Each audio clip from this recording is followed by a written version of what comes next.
Hey everyone, this is Sherry writing, and I'm here to spill the tea on my mother-in-law, Rita. Buckle up because I'm keeping it real and not holding back on the details. No name changes or sugarcoating. Let us expose the real her. From day one, Rita never liked me. When my husband, Topher, introduced me to her, I felt the chill in the air. Rita, a successful woman in real estate, had earned quite a name for herself. I respect her professional achievements, but little did I know life with her would be a roller coaster. Rita decided to hang up her real estate hat at the ripe age of 50, but instead of enjoying her well-deserved retirement, she focused her attention on me.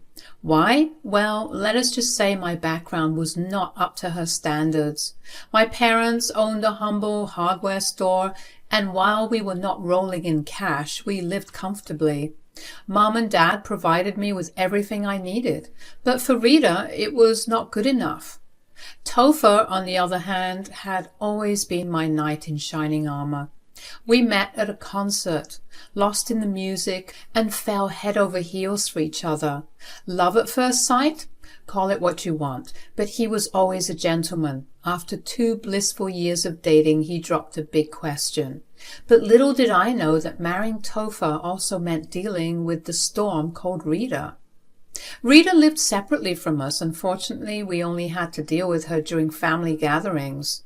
Topher, being well aware of his mom's behavior, never pushed me to mingle with her. He understood the kind of person Rita was. We were 2 years into our marriage when I received a phone call from my dad about my grandmother Amy passing away. "Hey, Dad, it's been a while. What's going on?" "Darling, I wish I had better news. It's about your grandma, Amy. She passed away." "Oh no, Dad, this can't be true. I saw her just last month and she seemed perfectly fine." "Sadly, it was a sudden heart attack. None of us saw it coming. Cherry, I'm going to miss her terribly." "It's hard to believe. She meant a lot to all of us. I have so many memories of her. I used to visit her when you and Mom were at the store." "She was a special woman. I miss her too. The funeral is scheduled for next week. I think you should be here with us." "Absolutely, Dad. I would not miss it for anything in the world. I will make arrangements to be there. It's going to be tough, but we'll get through it together." "That means a lot, Cherry. Your presence will be a comfort to all of us. It would have meant the world to her. I'll be waiting for you." After receiving the news about Grandma Amy, I was deeply shaken. The regret of not having one last chance to say goodbye loomed over me. I remembered the countless afternoons spent at her cozy home.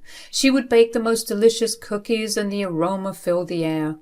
Whenever I felt down or had a bad day, her wise words and comforting hugs made everything better. She would sit with me and share stories from her own youth. When Topher arrived home from work that day, I could not hold back the emotions. I shared the heartbreaking news about Grandma Amy. "Hey, babe, are you okay? Your face is so red. Have you been crying?" "Well, Dad called. Grandma Amy passed away. It was a heart attack." "Oh my God, honey, that is terrible. She seemed like a lovely lady. Remember the nickname she used to call me?" "Yeah, she called you Topher the Titan. She had a way with nicknames." "Oh, right. That was her way of making me blush. She has such a playful spirit. I'm so sorry, love. Losing someone you care about is never easy." "Definitely. Anyway, the funeral is next week on the 19th. "Oh, you said the 19th, honey? I'm so sorry I forgot to tell you. My mom called. She'd already booked the train tickets and wanted to visit. I know she can be a lot to deal with, especially in a tough time like this. I do not know what I should say to her." "Oh, Rita's coming over, and the train ticket has already been booked?" "Yeah. I'm sorry I forgot to tell you about it with all the work at the office." "Well, she can come to the funeral with us if she wants to, or she can stay here at our place while we attend it."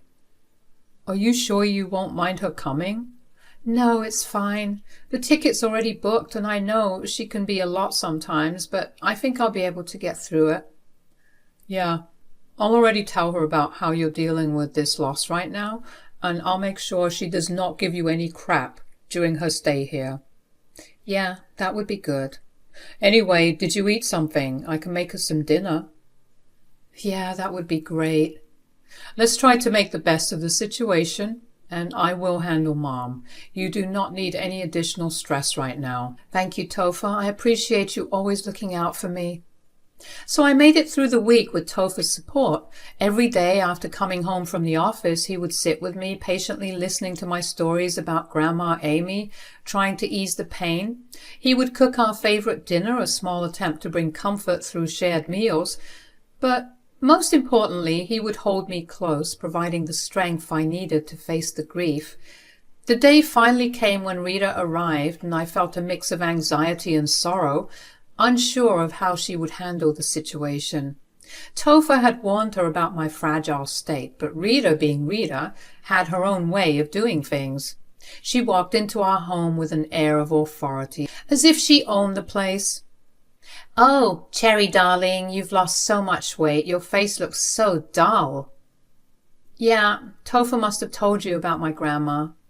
"Yeah, sorry for your loss, but to be honest, I would recommend you to get over it soon. You would not want people to see you like this." "Mom, that is rude. Let her grieve." All right. Cherry, take my bags to the room, and could you make me some tea?" "I've got it, Mom. And did you forget what I told you over the phone?" Yeah, give Cherry her space. Do not be harsh on her.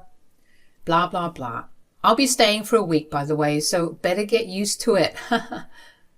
You're welcome to stay. So is the funeral tomorrow? No, it's on the day after tomorrow. If you would like to come with us, it's about an hour's drive.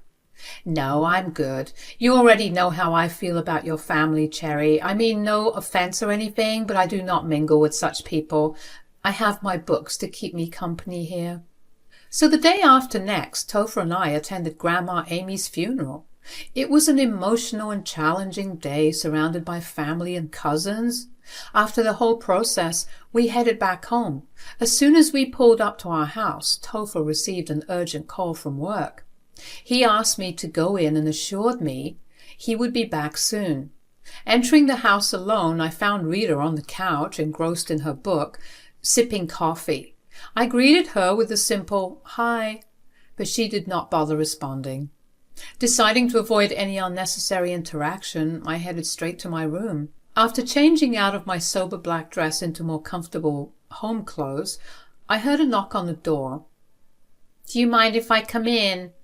"No, not at all. I just freshened up a bit." "I heard you saying hi, but I was so engrossed in the book. How did the funeral go?" "Well, it was hard, but I hope she's in a better place now." "Tell me more about your grandmother." Absolutely.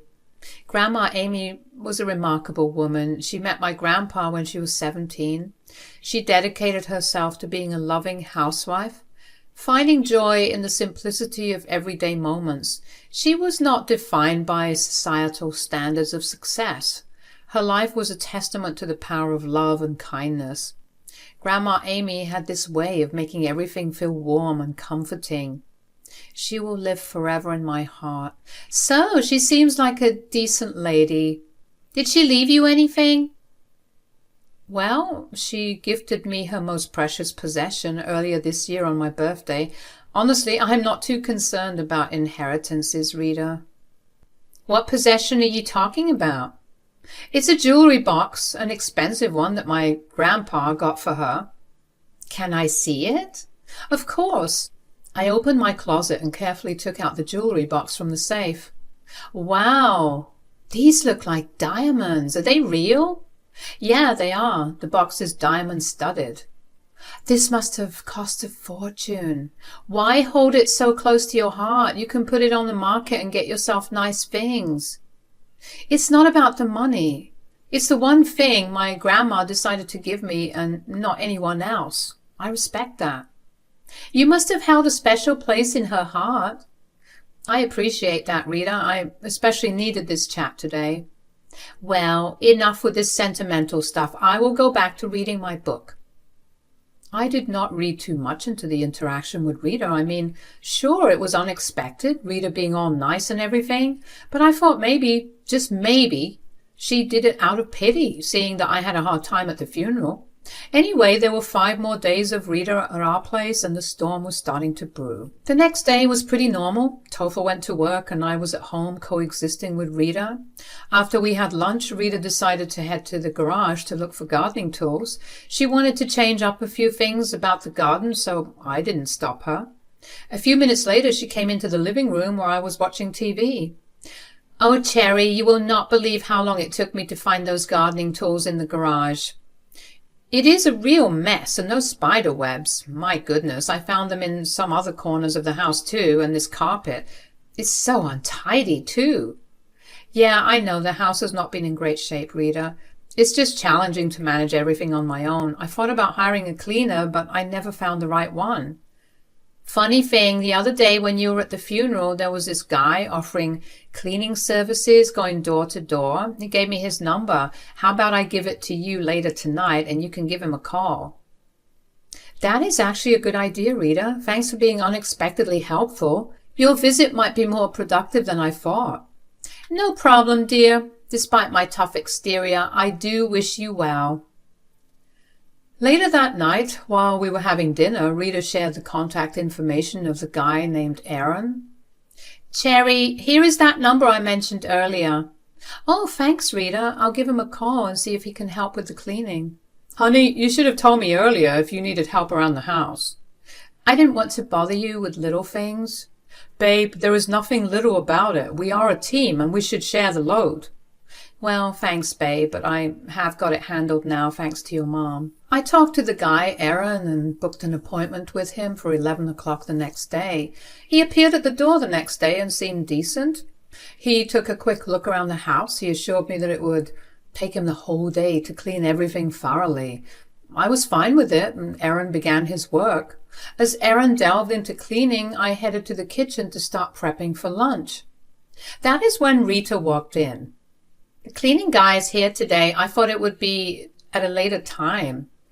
"Yeah, I wanted to book him for the weekend, but he was already so busy."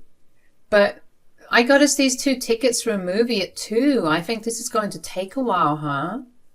"What, a movie? That is so unexpected.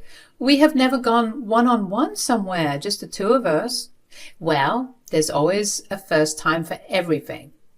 "But I just can't leave Aaron here on his own, can I?" "Oh, come on, you can. He seems like a trustworthy guy." "You were just reading too much into it. He's a professional. He's not going to do something. Take a chill pill and let us go relax."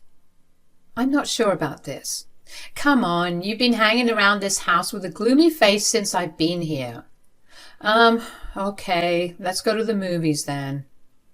I let Aaron know that we were going somewhere and that it was not like we had expensive stuff lying around in the house. Everything valuable was secured in a password-protected safe, and I did not want to doubt the guy. So off we went to the movies. Surprisingly, the time with Rita turned out unexpectedly good. We enjoyed the movie, had an evening snack afterward, and got home around 8. Topher was already there, and I had texted him about Aaron. By the time he arrived from work, he should have run into Aaron and taken care of the payment. The evening went smoother than I had anticipated, and I felt a sense of relief, hoping that maybe Rita's presence was not as bad as I initially thought. The house looked surprisingly clean when we returned. Aaron did an excellent job. "So, honey, how's the movie?" It was a comedy, so Rita and I shared a few laughs. It was good. We had some pizza rolls later on. "To be honest, I cannot believe this is my mom. She's been kind to you since your grandmother's death, don't you think?" "Yeah, she has. The guy, Aaron, did a good job, though." "Yeah, when I got home, he was almost done. I paid him and off he went." "Yeah, I know. I should not have just left him here all on his own, though." "Guy seems harmless." "Anyways, it's late. Rita's already fast asleep in her room. I should change and then we can go to bed." I opened my closet and something seemed off to me. I don't know, call it a sixth sense or whatever, but something told me to check our safe just before going to sleep. The cash was still there, along with some less valuable jewelry. However, the jewelry box, the precious one, was nowhere to be found. Panic set in, and I immediately called out for Topher. "Topher, you won't believe what happened. The jewelry box from Grandma Amy is missing from the safe." "What? Are you sure? Did you misplace it?" "No, I'm positive. I checked the safe and it's gone. I don't know what to do." "Okay, let's not panic. Maybe we misplaced it somewhere else. We'll search the house first. When did you last see it?" "The cleaning guy, Aaron. It's him. I remember putting on some jewelry from this safe before going to the movies. It was here then." "I mean, he seemed trustworthy." "I don't want to jump to conclusions, but strangely, it's missing after he was here. What if he took it?" "We will start by searching the closet thoroughly. Maybe it's in a different spot." We searched the entire closet and the room, but found no trace of the missing jewelry box. "It is possible Aaron took it. I'm so sorry, honey." "You were right. I'll go down to the station tomorrow and let them know what happened. Maybe they can track down Aaron and ask him about it." I could not believe it. The one and only thing that I had left of my grandma was now gone. The weight of the loss hit me like a ton of bricks, and I felt a mix of frustration, sadness, and anger. How could I have been so careless, leaving the jewelry box like that? The next day, I decided to tell Rita about the situation after Topher left for work. Despite our differences, I felt it was essential to keep her in the loop, considering she was in the house when it happened. "Rita, can I talk to you for a moment?" "Of course, Cherry. What's on your mind?" "It's about the jewelry box I showed you the other day. It's missing." "Missing? How did that happen?" "I'm not entirely sure, but it seems to have disappeared when we had that cleaning guy Aaron over. I don't know how he could have stolen it. The safe has a password and everything. It just went missing while we went out to the movies, and I do not want to blame someone without any evidence. But, oh dear, I'm genuinely sorry to hear that, Cherry. I know how much it meant to you. Have you reported to the police yet?" "I will just leave for the station after having some breakfast." "You certainly should. There might be a chance they'll catch him. If there is anything I can do to help, please let me know." So after having breakfast, I headed to the station. I was driving along, all set for the day ahead. It was not until I had almost reached the station that I realized I had forgotten my purse at home, the one with my wallet. I knew I might need some money for parking and a few other things, so I decided to turn back and retrieve it. As I approached my home from a distance, something caught my eye. There was Rita standing outside with a man who looked oddly familiar. It took me a moment to recognize him. It was Aaron, the cleaning guy. Rita was handing him an envelope, and I couldn't fathom what I was witnessing. I pulled over behind a big tree, trying to stay hidden as I observed the scene unfold. I felt a mix of shock, confusion, and disbelief. Why was Rita handing money to Aaron? What connection did they have? As I waited for Aaron to leave, I pulled out my phone and started recording them. I could not shake the feeling of being utterly foolish, falling for Rita's act of kindness and assistance with the cleaning service now seemed like a big setup. Once Aaron left, I left a text to Topher asking him to come home as soon as possible. I cautiously approached my home as I called the police, making sure Aaron was out of sight as he could be dangerous. The whole situation had my mind racing. Who could I trust? "Cherry, what are you doing home so early?" "How about you start answering my questions, Rita? What were you doing with Aaron?" "What do you mean? I just came out for some air." "To the driveway, Rita?" "You better start talking. I have you on video on my phone talking to Aaron. I want to hear the truth before I report anything to the police." "I don't know what you're talking about." "Do you want to see the video of you handing Aaron the envelope?" "Let's not waste time, Rita. I know what I saw." Okay, it was me. I paid Aaron to steal your box. The other day after the funeral, I saw your safe passcode. Aaron is not a cleaner. He's just a guy I know who's desperate for money. And when you told me you had been looking for a cleaner, I just came up with a string of lies to get what I wanted. I had to put on a whole show, but please don't report me to the police. I don't know what came over me. I should not have done this. Are you serious, Rita? You pretended to be helpful all along? You were scheming behind my back? Cherry, it was just lying there in your closet. It could have fetched you a good sum of money, but you are naive for holding on to it. I genuinely wanted to do the right thing, sell it and give you the money. Oh, do you think I'm that gullible? I know you were eyeing the money for yourself. You orchestrated this entire act just to fulfill your greed. Spare me the act of pretending you were doing me a favor. Topher's car pulled up and he got out of the car. I got your text, babe. Is everything okay? Rita, tell your son what you did. Rita narrated the whole incident to Topher with a sprinkle of tears and apologies. Topher looked shocked and gave her a look of disappointment. I can't believe you'd stoop this low, Mom, hiring someone to pose as a cleaner. It's too much. Despite your dislike for Cherry, stealing from my wife and our home when we welcomed you, that's unacceptable. You're my son. Please find it in your heart to forgive me. I'll retrieve the box. It's not just about the box, Mom. You are not destitute, and this isn't about desperation. It's about your desire for more. I'm sorry, but I can't let this pass. You troublesome woman, Cherry. Why did you have to come home early? You have ruined everything for me. I hope you rot in hell with your grandma. The cop car arrived at our house. And there are the cops, Rita. Good luck to you. When the cops arrived, I showed them the video evidence, and Rita, realizing the jig was up, confessed to her crimes. They escorted her to the police station, and we decided to cut all contact with her. The legal drama unfolded that she hired a lawyer, but in the end, she was sentenced to 1 year in prison. It has been a whole month since that unfortunate incident, and honestly, we're doing better without her. Topher has proven himself to be a real gem by standing with me and choosing the path of right over wrong. In a world where many men wouldn't make such a distinction, especially when their mom is in the picture, I feel fortunate to have a partner who values integrity and honesty. Sweet like justice. Karma is real, folks.